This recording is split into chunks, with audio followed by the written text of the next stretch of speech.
I was holding the youngest Mia and almost asleep when my husband came home and suddenly raised his voice. Honey, you're taking a leisurely nap while your husband just got back from work.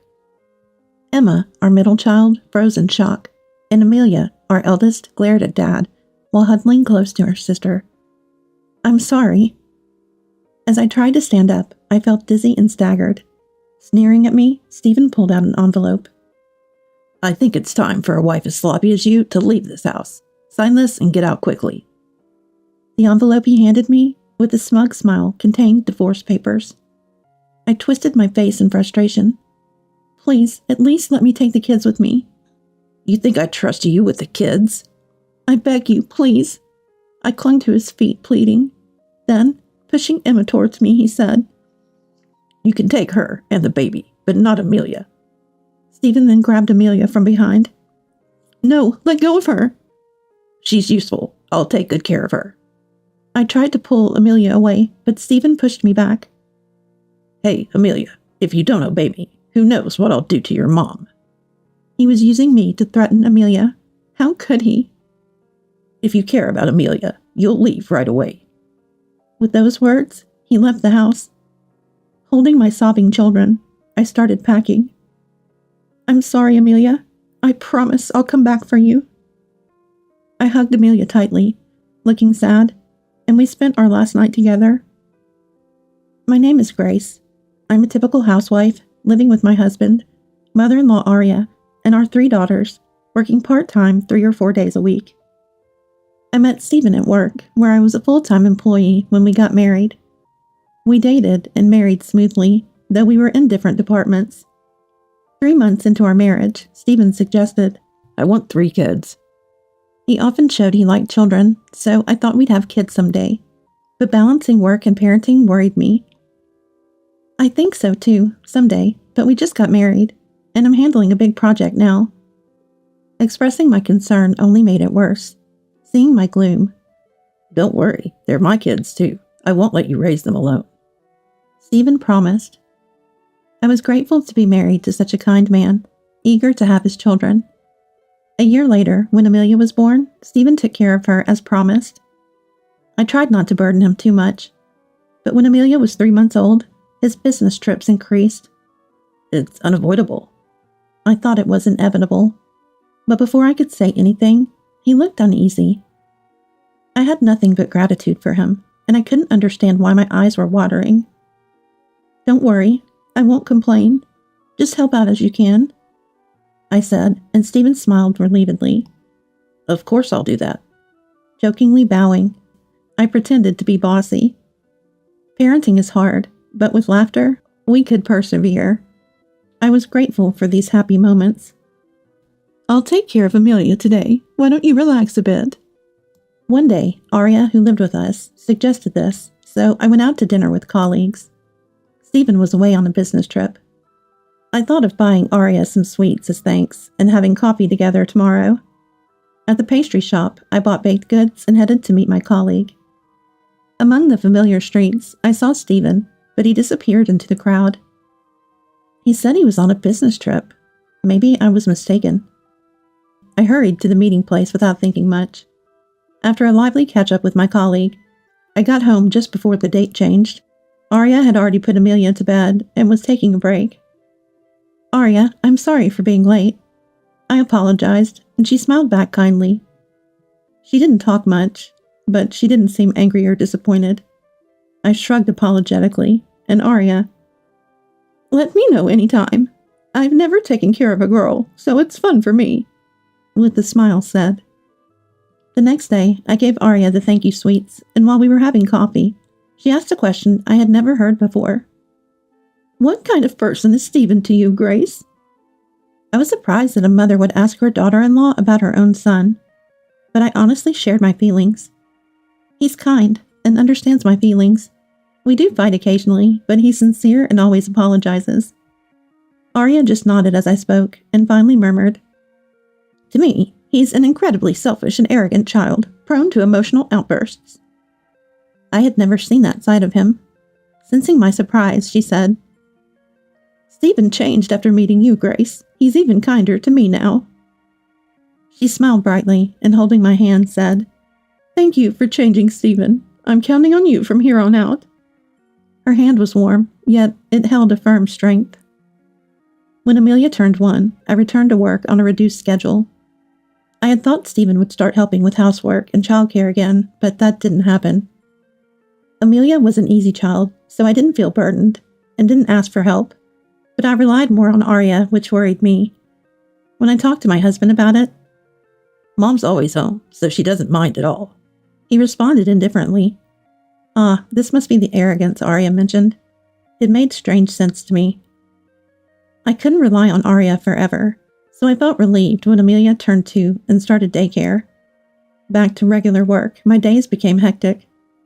I wanted to ask my husband for help with daycare drop-offs and pickups, but with early meetings and entertaining clients, he often refused, so I decided to handle it myself.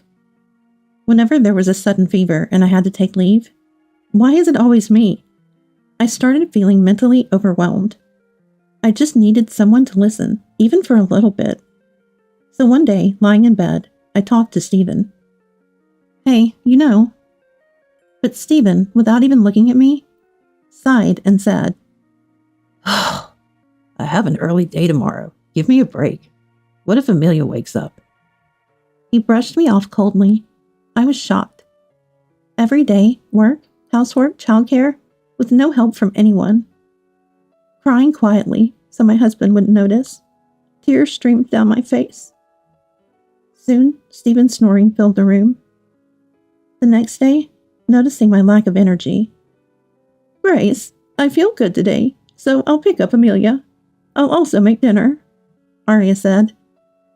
Amelia was happy, but my husband, who must have seen this, showed no reaction. I felt my feelings for him cooling. Stephen, who'd stopped doing housework, but sought me out at night. Honestly, I was too exhausted from work and childcare.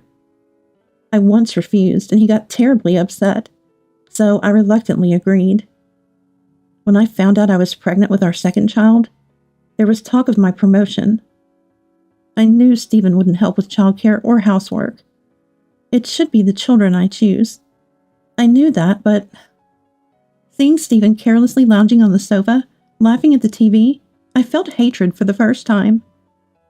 Even after Emma's birth, Stephen showed no interest. He took Amelia to the park, but wouldn't even change Emma's diaper. Over these 5 years, I hadn't noticed Stephen gradually changing. That change was too subtly woven into our daily lives, and I had long since fallen out of love.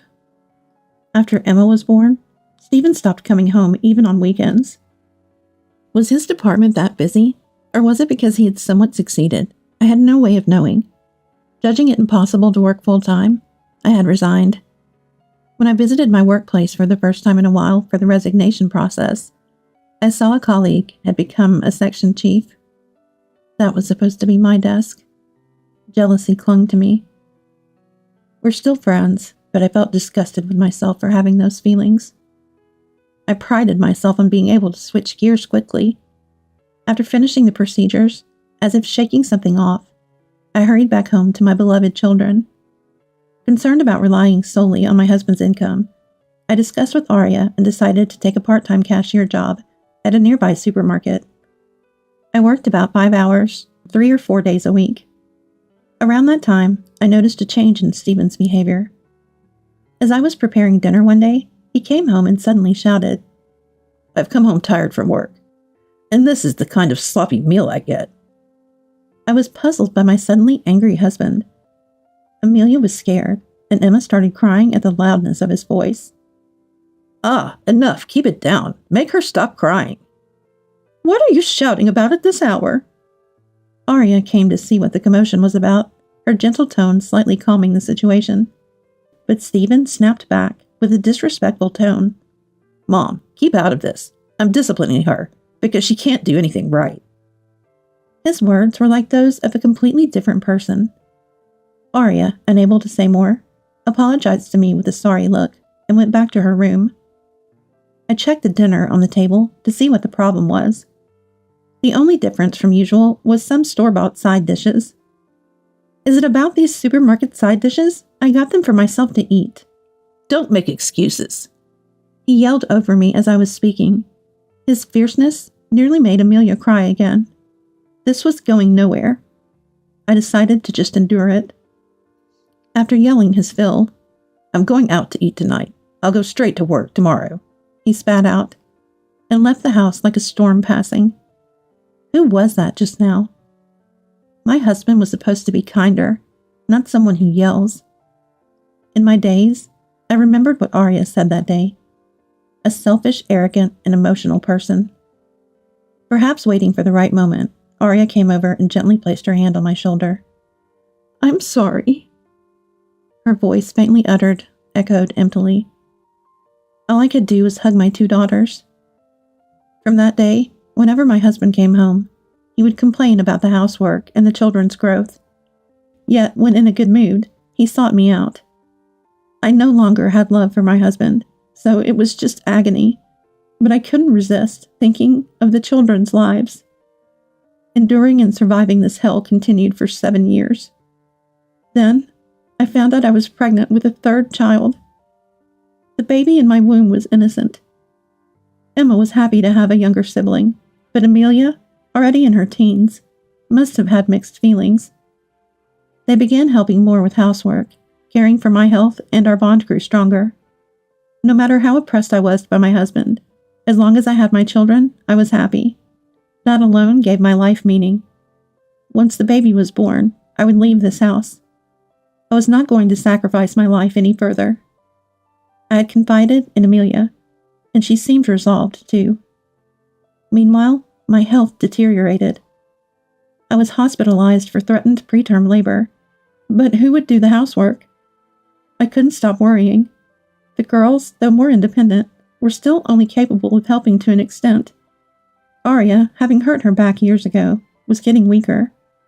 Reluctantly, I asked my husband to hire a helper. Not for him, but for the children. Perhaps realizing he was at a loss too, he agreed to hire a helper. Being away from my husband, even temporarily, reduced my stress, and my 3rd daughter, Mia, was born safely. However, my health didn't improve much even after being discharged. I couldn't leave with 3 children in this condition. Unable to move as I wished, and barely managing the housework, an opportunity came one day. It was when I had finished preparing dinner, waiting for my husband to return. I was holding the youngest Mia, and almost asleep, when he came home. Then he suddenly raised his voice. "Hey, the husband comes home from work, and the wife is leisurely napping?" In the living room, Emma froze in shock, and Amelia glared at Dad while huddling close to her sister. "Oh, I'm sorry." As I tried to stand, I felt dizzy and staggered. Sneering at me, Stephen pulled an envelope from his bag. "I think it's time for a sloppy wife like you to leave this house." Handing me the envelope, he began to speak with a mocking smile on his face. When did he start making such a disgusting face? "Sign this quickly and get out." The envelope contained divorce papers. This day had finally come. Along with relief, anxiety also crept in. In my current condition, I wouldn't be able to support the children. Seeing my frustrated face, he laughed even more disgustingly. I couldn't comply too readily, or he might retract. I forced out a strained voice. "Please, at least let me take the children with me." I had gambled that he would see the children as a nuisance, but his response blew my assumption away. "You think I'd trust you with the kids?" He smirked again. He must enjoy seeing me suffer. Thinking this, I raised my voice deliberately. "Please, I beg you, let me take the children too." I clung to his legs, pleading. Then, pushing Emma towards me while holding her hand, he said, "You can take her and the baby.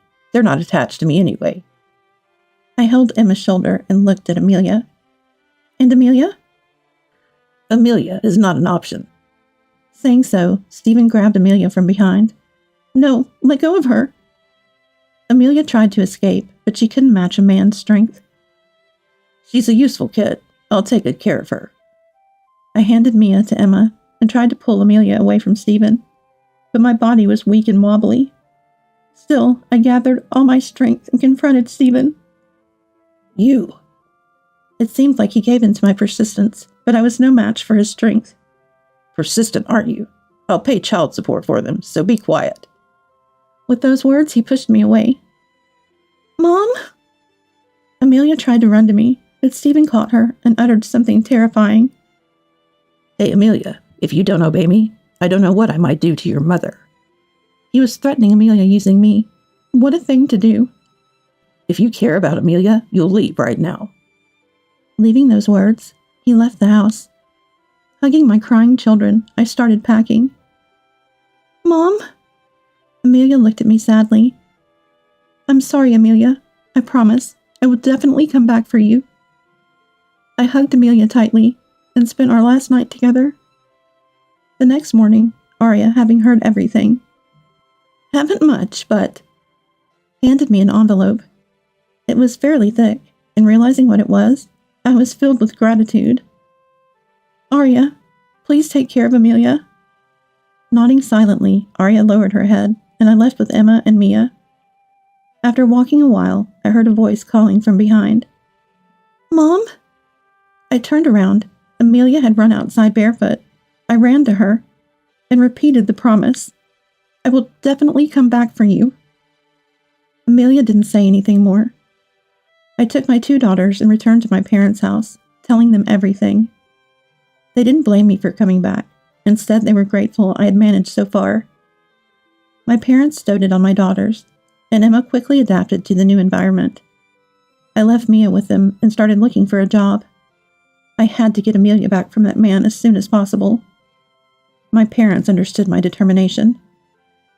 I managed to get a job and sued for Amelia's custody, but it was difficult to win. It would have been easier if Stephen had done something wrong, but Amelia was excelling in high school, and there were no economic difficulties, so the courts saw no problem. I tried to visit Amelia, but timing and Stephen's vigilance made it difficult. I could only talk to her on the phone arranged by Arya, and 3 years passed. One day, Stephen contacted me. Arya had passed away, and the funeral was over. I had just spoken to her a few weeks ago. Sensing my sadness over the phone, Stephen's tone softened. With Mom gone, it's just Amelia and me in this house. I find myself missing the days when you were here. I was speechless, astonished that that man who had yelled and oppressed me was now saying this. I finally understand the importance of family. Once, he asked if we'd all come back to his place. I decided to play along with his words.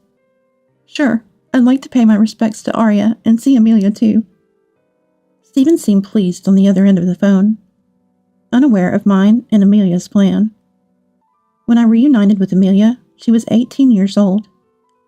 It had been 3 years since she last saw her sister, Emma, who was now a middle schooler and visibly nervous. Is she a new big sister?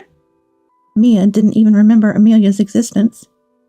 As we embraced in our long-awaited reunion, Stephen watched, nodding. Family should be together, right? And his eyes filled with tears. Entering the familiar house, I paid my respects to Arya's photo. I still had the envelope she gave me that day, unused. I had planned to use it for myself someday, but now that was impossible. Sighing softly, I heard Stephen's voice from behind. She was a kind mom until the end, he said, sitting next to me. I was messed up back then. He continued, glancing at the daughters talking awkwardly in the living room. I don't expect forgiveness or apologizing, but will you spend the rest of your life with me as a family again? Those words were the same as the proposal I heard 20 years ago. Will you spend the rest of your life with me as a family? Back then, I was happy to accept, but now it brought no joy. The man, now middle-aged and sloppy, waited for my response with an embarrassed look. Was he really the man I once loved? Amelia, having sent Emma and Mia out to play, approached us. I braced myself to tell Stephen, I have no intention of living here with you. Stephen was shocked at my blunt statement. Amelia added, as if to seal the deal, Today, we're asking you to leave, Dad. Ignoring Stephen's surprised voice, Amelia continued emotionlessly. The house had been inherited by Amelia when Arya passed away. The will was with the lawyer. I own this house. Her voice was calm, devoid of emotion. She recounted the forced separation from me, her mother, and the household chores Stephen pushed on her. Arya had taken over the chores, but Grandma was treated arrogantly too. It was really annoying. Amelia's words poured out. Stephen had left all the troubles to Amelia and Arya, claiming work while womanizing. Bringing strange women home every few months, right? Her gaze at Stephen was one of utter disdain. During Stephen's absence, Amelia and Arya had devised a plan, assuming they'd live with me again. Of course I knew about it through Arya's contact and phone calls with Amelia.